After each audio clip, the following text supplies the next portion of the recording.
کے میکینزم میں تو اس کی قیمت اتنی ہو گئی کہ 4000 روپے کی سائیکل آپ چلا نہیں سکتے جب تک کہ آپ بال ٹیوب برابر نہ کر لیں، اسے ٹھیک نہ کر لیں۔ اسی طرح پتھروں کو دیکھیے تو پتھروں کی کیا قیمت ہے؟ جو گول ربل پتھر ہوتے ہیں وہ 2 روپے کے ہوتے ہیں، آپ اسے تھوڑا سا جو ہے چزل کر لیں تو وہ 5 روپے کا پتھر ہو جاتا ہے، آپ اسے فائن ڈریسنگ کر لیں تو ایک پتھر 10 روپے کا ہو جاتا ہے۔ آپ اسی پتھر کو جو ہے چپڑی کے شکل میں فارم میں لے آتے ہیں تو 50 روپے اسکوائر فٹ ہو جاتا ہے، آپ اسے پالش کر دیتے ہیں تو 100 روپے 150 روپے تک اس کی قیمت میں اضافہ ہو جاتا ہے، وہی پتھر ہے، لیکن اس پتھر کو جب اس پر کام ہوتا ہے، اسے گھسا جاتا ہے، اسے پالش کیا جاتا ہے، اسے تراشا خراشا جاتا ہے تو اس پتھر کی قیمت میں اضافہ ہو جاتا ہے۔ اگر ہماری زندگیوں کی قیمت میں اضافہ ہونا ہو تو اجتماعی نظام میں جب ہم آتے ہیں تو کئی ہاتھ مل کر جب ہم کو مانجھتے ہیں، کئی ہاتھ مل کر جب ہماری تراش خراش کرتے ہیں تو ہماری قیمت میں اضافہ ہو جاتا ہے۔ یہ ہے کہ تھرڈ سٹیپ، ہم کسی بھی اجتماعیت کے ساتھ وابستہ ہوتے ہیں تو اس میں ہماری قیمت میں اضافہ ہو جاتا ہے۔ نمبر 2، ہماری صلاحیت میں بھی زبردست اضافہ ہو جاتا ہے، ایفیشنسی میں۔ ہم جو کام کرتے ہیں اس کام کے اندر ایفیشنسی ہو جاتی ہے۔ جب ہم اجتماعی زندگی بسر کرتے ہیں ایفیشنسی اس کے اندر لازماً آ جاتی ہے۔ وہ کام جو پہلے جو ہم زیادہ وقت لے کر کرتے تھے اب کم وقت میں کرتے ہیں، پہلے جو ایک دن میں 2 کام کر سکتے تھے اب 4 کام کرنے کے قابل ہو جاتے ہیں۔ یہ فن آ جاتا ہے، یہ صلاحیت ہمارے اندر پیدا ہو جاتی ہے۔ اس کے لیے سوشل فیسیلیٹیشن کی اصطلاح سائیکالوجسٹ نے استعمال کیا ہے، سوشل فیسیلیٹیشن۔ مثلا یہ ٹیسٹ کیا انہوں نے کہ لڑکوں کو الگ الگ سائیکل دیا اور سائیکل کی جو ہے وہ کروایا، سائیکلنگ کروایا، 15 کلومیٹر کا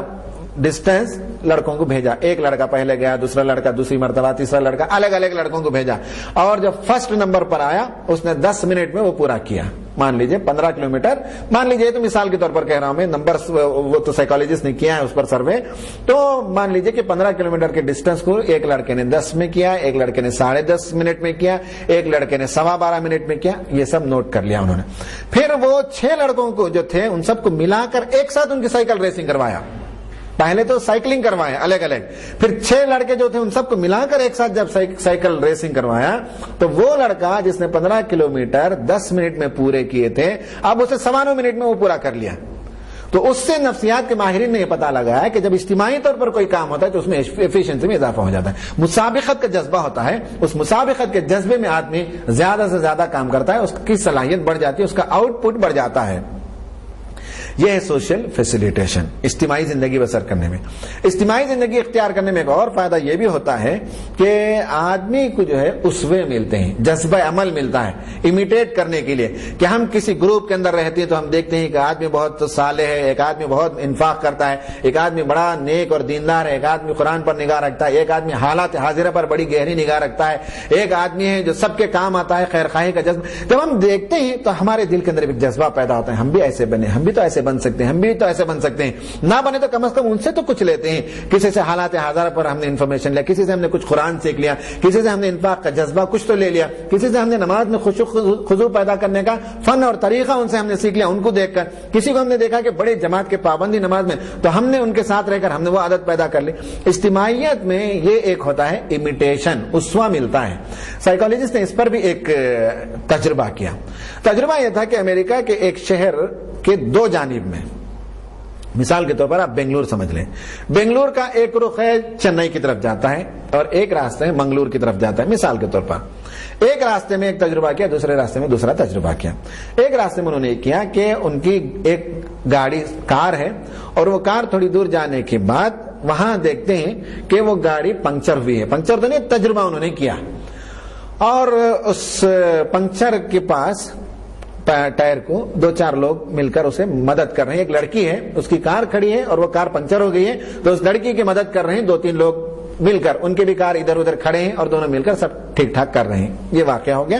پھر اس کے 15-20 کلومیٹر 25 کلومیٹر کے بعد پھر ایک لڑکی کو انہوں نے کھڑایا، پھر ایک کار ایکٹنگ کرتی ہے وہ کہ وہ پنکچر ہو گئی ہے،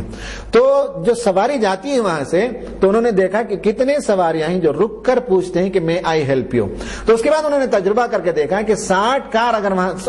اگر وہاں سے گزرتی ہیں تو 60 کار کے لوگوں نے کھڑ کر پوچھا کہ میڈم میں آئی ہیلپ یو، اس نے کہا کہ ضرورت نہیں، بھیج دیا۔ تجربہ کرنا تھا نا۔ پھر دوسری کار آئی، نکل گیا، تیسری کار آئی تو اس نے رک کر پوچھا میڈم میں ہیلپ یو، کہا کہ ضرورت نہیں۔ تو چونکہ وہ راستے میں ادھر جاتے ہوئے آلریڈی ایک مرتبہ دیکھ چکے ہیں کہ ایک لڑکی کی کار پنکچر ہے، کچھ کچھ لوگ مدد کر رہے ہیں، جب انہوں نے وہ دیکھا تھا تو اس کا یہ اثر ہے کہ آئندہ 25 کلومیٹر کے بعد پھر ویسا ہی ایک تجربہ کرتے ہیں، اور وہاں لوگوں کو نہیں رکھتے، صرف یہ دیکھنا ہے کہ کتنے کار کے لوگ اتر کر پوچھتے ہیں میں ہیلپ یو، جبکہ دوسرے راستے میں انہوں نے جو تجربہ کیا اس میں رول ماڈل کو نہیں رکھا، صرف ایک لڑکی کو کھڑا کر دیا اور اس کی گاڑی پنچر ہو گئی ہے اور نٹ بولٹ وغیرہ باہر ڈال کر کھڑی ہے کہ کوئی مدد کرے گا۔ 100 گاڑیاں گزرتی ہیں تو کم سے کم اس میں سے مشکل سے 5 گاڑی کے لوگ پوچھتے ہیں میں آئی ہیلپ یو۔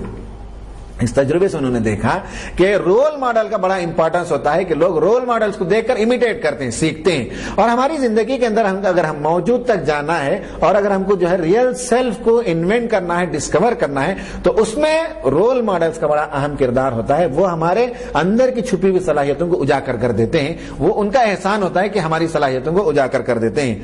تو اس طرح سے اجتماعی زندگی کے نتیجے میں ہماری ایفیشنسی میں اور موجود شخصیت کو، مطلوب شخصیت کو پانے میں فائدہ ہوتا ہے۔ ایک اور چیز ہے کہ برائیوں سے تحفظ ہوتا ہے۔ اللہ کے رسول صلی اللہ علیہ وسلم کی حدیث ہے، آپ نے فرمایا کہ میں تمہیں اجتماعی زندگی بسر کرنے کا حکم دیتا ہوں، اس لیے کہ جب تک تم اجتماعیت کے ساتھ وابستہ رہو گے شیطان تم پر حملہ نہیں کرے گا، جس دن تم اجتماعیت سے الگ ہو جاؤ گے شیطان تم پر ویسا ہی حملہ کرتا ہے جیسے بھیڑیا اس بکری پر حملہ کرتا ہے جو اپنے ریوڑ سے الگ ہو جاتی ہے۔ جب تک بکریاں ریوڑ کے ساتھ نہیں، بھیڑیا حملہ نہیں کرتا، چھپ چھپ کر دیکھتا ہے، بلکہ بھیڑیا تو کیا آج کل تو آپ دیکھتے ہیں ڈسکوری چینل وغیرہ میں کہ ایک شیر بھی اگر ہو اور 10-15 ہرن جمع ہو جائیں تو وہ ہرن بھگا دیتے ہیں، لیکن ایک ہرن کو جب وہ الگ کر لیتے ہیں ریوڑ سے تو اسے مارنا آسان ہو جاتا ہے۔ تو معلوم ہوا کہ اجتماعی زندگی میں آدمی ہوتا ہے تو برائیوں سے تحفظ اسے ملتا ہے، تو اس کی موجود شخصیت مزید گرنے کے بجائے اوپر اٹھنے کی طرف ہوتی ہے، آگے اس کی شخصیت بڑھتی ہے۔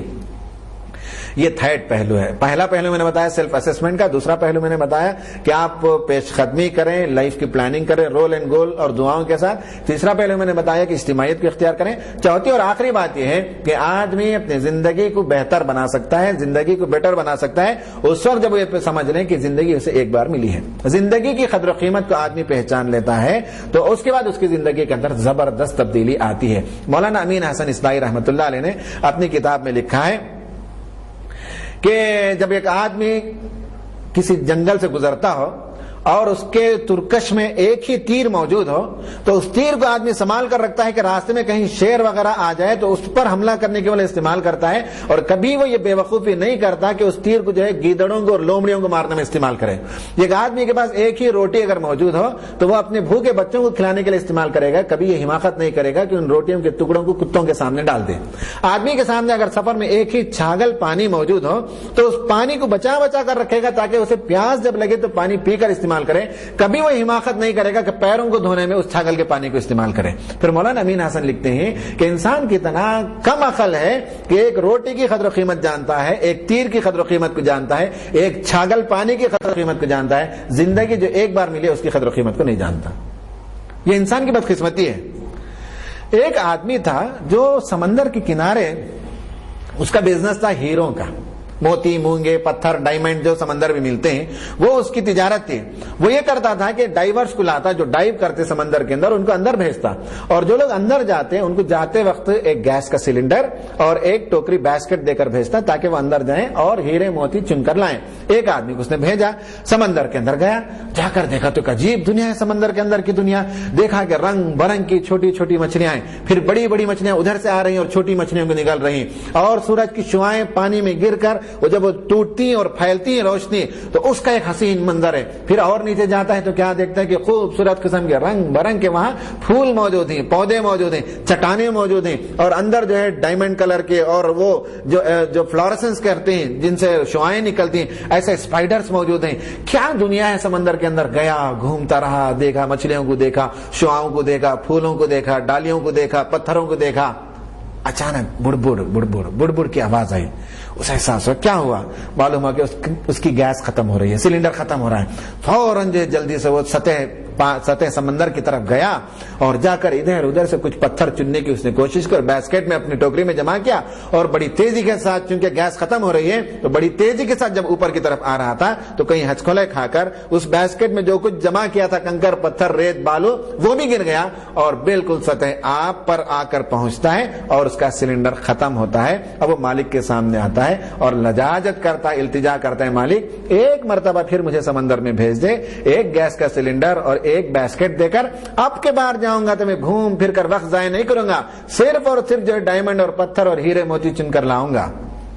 قرآن کہتا ہے ربنا ابصرنا وسمعنا فرجعنا نعمل صالحا انا كنا موقنون، قیامت میں جب پہنچیں گے خالی ہاتھ تو کہیں گے پروردگار ہم نے دنیا بہت دیکھ لیا، ہم نے بہت مزے کر لیا اور ہم نے بہت سن لیا، اب ایک مرتبہ واپس بھیج دے، فرجعنا ہم کو ایک مرتبہ دنیا میں بھیج دے تاکہ نعمل صالحا ہم خوب نیک کما کر لے آئیں۔ تو کہا جائے گا کہ نہیں، زندگی ایک بار ملی ہے پھر واپس نہیں بھیجا جائے گا، جو کچھ لے آئے ہو اس کی بنیاد پر تمہیں انعام ملے گا، ہیرے موتی اور کنکر لائیں تو اس پر انعام، اور ریت اور بالو اور مٹی لائیں تو اس پر سزا ملے گی۔ یہ ہے زندگی کی قدر و قیمت۔ جو آدمی اس کو پہچانتا ہو پھر وہ اپنی زندگی میں جو ہے لاؤبالی پن کا شکار نہیں ہوتا، تساہل کا شکار نہیں ہوتا، غفلت کا شکار نہیں ہوتا، سستی کی زندگی اس کی نہیں ہوتی، ٹال مٹول کی زندگی نہیں ہوتی، موسٹ ایفیشینٹ ہو جاتا ہے، افیکٹو ہو جاتا ہے، اور جوش و خروش اس کے اندر پیدا ہو جاتا ہے، ببلنگ افیکٹ اس کے اندر آ جاتا ہے، اور وہ آگے بڑھ کر اپنی زندگی کو بہتر بنانے کی منصوبہ بندی کرتا ہے، پیش قدمی کرتا ہے، کام کرتا ہے اور اپنی شخصیت کو بہتر بناتا ہے، اور زندگی کا ایک ایک لمحہ وہ نچوڑ لیتا ہے، اس سے فائدہ اٹھاتا ہے۔ اللہ تعالیٰ سے دعا ہے کہ اللہ تعالیٰ ہمیں اپنی زندگی کی قدر و قیمت کو پہچاننے کی توفیق عطا فرمائے اور ہمیں اپنی شخصیت کو بدلنے کی توفیق عطا کرے۔ آمین۔ وآخر دعوانا ان الحمد للہ رب العالمین۔